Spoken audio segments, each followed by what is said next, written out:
dữ lắm đó. Không mấy anh qua anh cưới em đi anh sao? Thôi tôi không có tiền bạc đâu, tôi không có cưới được. Không sao đó, anh qua anh ở với em đi rồi em cho tiền anh cưới em.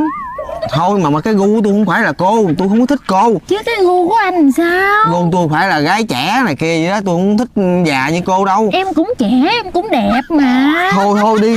Anh chiều em một lần đi, rồi em lấy anh làm chồng luôn. Em không có bỏ anh đâu. Thôi tôi không có chịu đâu. Đi em thương. Tôi không chịu đâu. Đi em thương.